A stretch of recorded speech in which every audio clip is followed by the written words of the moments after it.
দুনিয়ার কাপড় দিয়ে আমার বান্দার বডি বেচাইব, আর জান্নাতের কাপড় দিয়ে আমি তার রূহটা বেচাবো। আল্লাহু আকবার। যদি নসিব ভালো হয় তাহলে জান্নাতের কাপড়ের ভিতর যাব, কতক্ষণ ঠিক কিনা বন্ধুরা রে আমার? এই জান্নাতের কাপড় দিয়া যখন রুটা পেছায়া নিয়ে যাইব, এই রুটা দুইটা জায়গায় যায়। কয়টা জায়গা জোরে কোন? একটা হলো ইল্লিগিন আর একটা হলো সিজ্জিন, কতক্ষণ ঠিক কিনা? মুমিন বান্দা যদি হয় নসিব ভালো হইব, আর যদি বেঈমান হয় জাহান্নামী হইব, কতক্ষণ ঠিক কিনা? এইবার জানাজার মাঠে নিয়ে যায়, জানাজার নামাজটা পড়াইব। এইবার যখন কবরের ভিতরে ঢুকাইয়া দিব, তিনজন ব্যক্তি কবরের ভিতরে নামবে। ভালো করে শুইনা নাও। ইমানদার যদি হয় বলবে তাড়াতাড়ি তোমরা আমারে রাইখা যাও, আমারে শান্তি দাও। আল্লাহু আকবার কোন? আমারে শান্তি দাও, তোমরা তাড়াতাড়ি চইলা যাও। আর যদি বেঈমান হয় কানবে আর বলবে তোমরা যাইও না, আমারে রাইখা তোমরা যাইও না, আমার বড় ভয় লাগে। আরে কবরের ভিতরে যখন নামাইব, অনেকে মানুষ জানাজা করে চইলা যায়, ওই মৃত ব্যক্তি কান্দে আর কয় ওরা বুঝি আমার আপন না, আমার আপন যারা তা আমার সাথে চইলা আইছে। কবরস্থানে তিনজন নামলো, এই তিনজন যখন রূহটা ভিতরে কবরের ভিতরে লাশটা নামাইব, ওই মুহূর্তের মুর্দা ব্যক্তি কান্দে আর কয় আমি বুঝা পালাইছি, এই পৃথিবীর বুকে এই তিনজন ব্যক্তি আমাকে সবচাইতে বেশি ভালোবাসে, যার কারণে ওরা তিনজন কবরের ভিতরে নাইমা গেছে।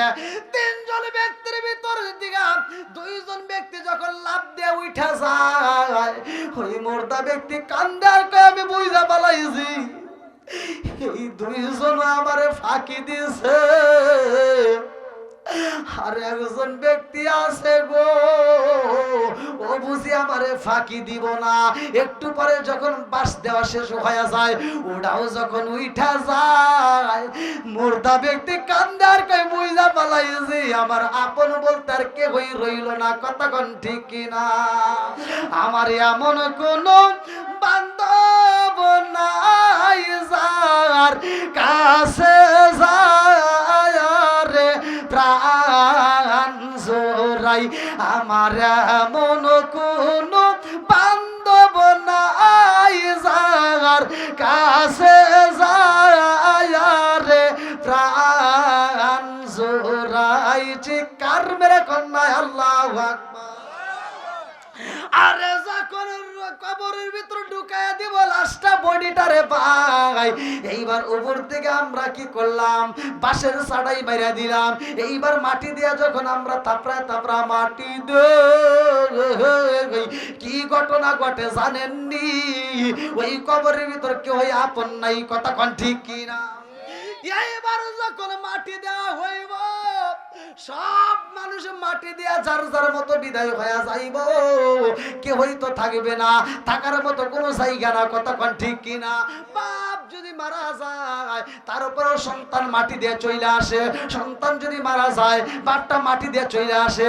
স্ত্রী যদি মারা যায়, স্বামী মাটি দিয়ে চলে আসে। কতক্ষণ ঠিক কিনা? ওই কবরে কেউই থাকবে না। পৃথিবীর বড় মানুষগুলো বড় নিষ্ঠুর রে ভাই। এই পৃথিবীর মানুষ সবচাইতে বড় নিষ্ঠুর। যারে আপনি ভালোবাসা খাওয়াইলেন, যারে আপনি মন থেকে আদর করলেন, যারে আপনি ভালোবাসা দিলেন, অথচ ওই মানুষগুলো আপনারকে ছাইরা আসবে। কতক্ষণ ঠিক? কবরের ভিতরে যখন ঢুকাইয়া দিয়ে মানুষগুলো আস্তে আস্তে চলে আসবে রে ভাই, ওই কবরের ভিতরে এইবারে হিসাব হইব। তার আগ মুহূর্তে একটা ফেরেশতা যাইব। এই অস্ত্র সব মৌলবি করে না, এই জন্য করতে হবে, বোঝার দরকার আছে না নাই? রুম্মান নামক একজন ফেরেশতা যাইব রে ভাই, রুটা দিব ঢুকাইয়া। ভালো করে শুইনা নাও। ওই মুহূর্তে যদি ইমানদার ব্যক্তি হয়, ইমানদার ব্যক্তি হয়, যদি ইমানদার ব্যক্তি মারা যায়, রুটা ঢুকানো মাত্র একবার ডাইনে তাকাইবো, আবার বামে তাকাইবো, একবার ডাইনে তাকায়, আবার বামে তাকায়, ডাইনে হাতটা লাগাইবো, বামে হাতটা লাগাইয়া এইবার ছোটাছুটি করব। এইবার ডাক দিয়া কইব, ইমানদার তুমি কেন এরকম পাগলামি করো? কারণ কি? বলে কেন করি, কেন করি জাননি, আমি ঘুমাইছিলাম কোন সময় আমার মনে নয়, আমি তো দেখি অন্ধকার হয়ে গেছে, আজান বুঝি হয়ে গেছে, নামাজের দরকার হলো, তাড়াতাড়ি ডিস্টার্ব করো না, এই মুহূর্তে নামাজ পড়তে হবে। আল্লাহু আকবার। ইমানদার ব্যক্তি যদি হয় নামাজের জন্য পাগল হয়ে যাইব, আর যদি বেঈমান হয় তাইলে ছোটাছুটি করব। আমি কোন জায়গায় আইলাম, ডাইনে দেখি মাটি বামেও দেখি মাটি, কতক্ষণ ঠিক কিনা? ডাইনে মাটি বামে মাটি, ডাইনে মাটি বামে মাটি, নিচেও মাটির বিছানা, হায়রে নিচেও মাটির বিছানা,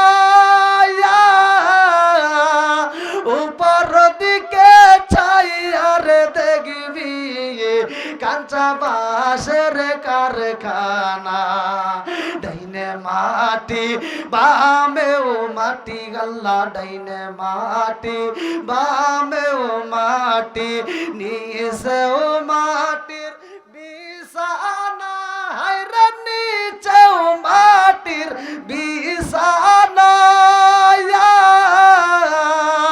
উপর দিকে ছাইয়ার দেখবি কাঁচা বাঁশের কারখানা, উপর দিকে ছাইয়ার দেখবি কাঁচা বাঁশের কারখানা।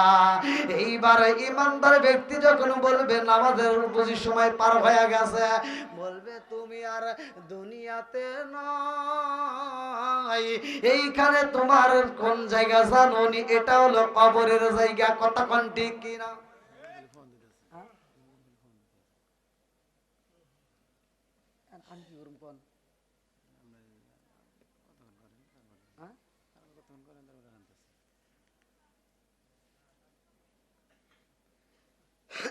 এখন ভাইয়া বিষয় হলো কি, সেও বক্তা আমিও বক্তা, কথা বুঝছেন?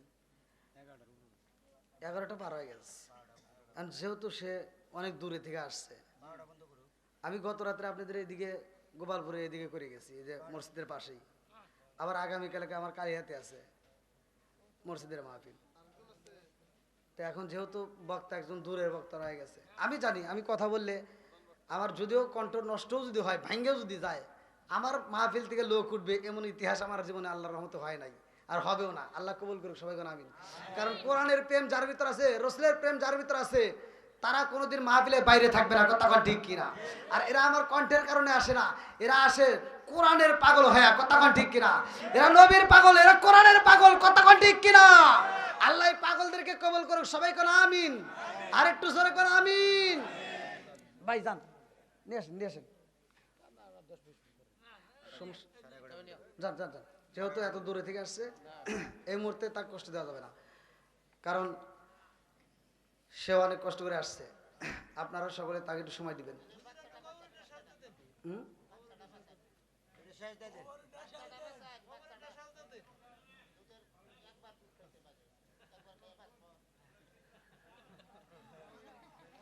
না ঠিক আছে, মুরব্বীরা দেখেন এখনো আল্লাহ কি শরীরটা এখনো কত সুন্দর রাখছে। এখনো দেখেন আমি কথা বলতেছি কত সুন্দর করে শুনছে, যে প্রত্যেকটা পয়েন্ট সে ধরে রাখছে। এজন্য মুরব্বীদেরকে সম্মান দিবেন, মুরব্বীদেরকে ভালোবাসা দিবেন। আপনি যেই কোনো কাজ করেন না কেন, মুরব্বীদের সাথে একটু পরামর্শ করেন। সমাজের ভিতর যারা মুরব্বী আছে তাদেরকে একটু ভালোবাসা দেন, সম্মান দেন। এখন বর্তমান সময় কিন্তু মুরব্বীদেরকে সম্মান দেয় না, অনেকেই কষ্ট দেয়। এই কষ্ট দিয়েন না। যেই সন্তানগুলো বাড়ির মুরব্বীদেরকে কষ্ট দিয়া নিজে নিজে পণ্ডিতগিরি করে, ওই সন্তানগুলো সংসারের ভিতর অশান্তির ভিতর পড়ে। এর প্রমাণ অনেক সন্তান আছে বাপ মারে ফাঁকি দিয়া, বাপ মার অশান্তি বিদেশ যাওয়ার লাগে গোপনে টাকা দিয়া দালালের কাছে ধরা খা বসে রয়েছে। আর বাপ মার সাথে যদি ওইটি পরামর্শ করতো, ওই মুরব্বীটা বলতো তুই টাকা দিবি কার কাছে, আমি দেখবো আগে, ওর সাথে আমি কথা বলবো। কতক্ষণ ঠিক কিনা? যাই হোক, মুরব্বীদেরকে কষ্ট দেন না। আল্লাহ এলাকার সহ বাংলাদেশ নয় সারা বিশ্বের প্রত্যেকটা মুরব্বীদেরকে আল্লাহ কবুল করুক সবাই কোন আমিন। আর একটু জোরে কোন আমিন। আল্লাহ যুবকদেরকে কবুল করুক সবাই কোন আমিন। আমার ভাইজান আসতেছে, আপনারা আর কেউ কষ্ট পাবেন না, আমি অল্প সময়ের ভিতরে ইনশাল্লাহ বিদায় নেব। তে মরণ যেহেতু আমাদের আসবে কবরে একদিন, আমারও যেতে হবে, আপনারও যেতে হবে। এই কবরের ঘটনাটা আমি অল্প একটু মুক্তাসারে বলে যাই, আল্লাহ কবুল করুক সবাই, কেন আমিন। আরেকটু সরে কেন আমিন। বন্ধুরা রে আমার, এইবার যখন কবরের ভিতরে দুইজন ফেরেশতা আসবে, এইবার তার হিসাব নেওয়ার দরকার আছে না নাই? হিসাব নেওয়া হইব। এই হিসাবটা আবার কেমনে হইব ভালো করে জানো নি রে ভাই। ওই দিন কিন্তু আমার তোমার হিসাব আর কেউই দিবে না, যার যার হিসাব তার তার দিতে হবে, কথা কোন ঠিক কিনা?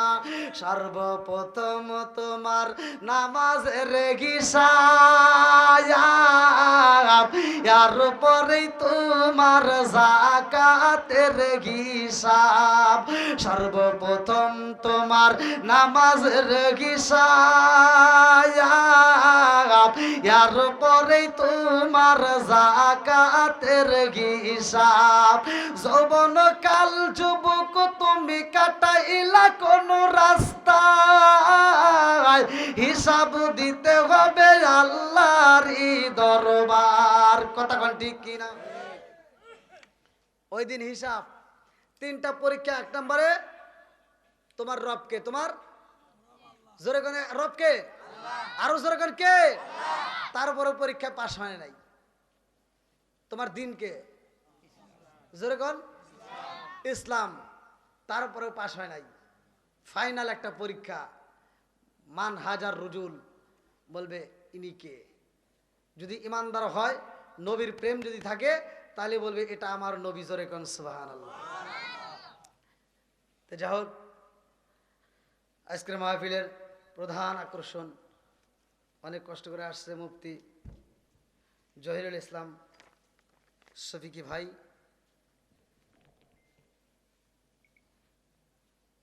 ভাইজানের বাড়ি হচ্ছে কিশোরগঞ্জ।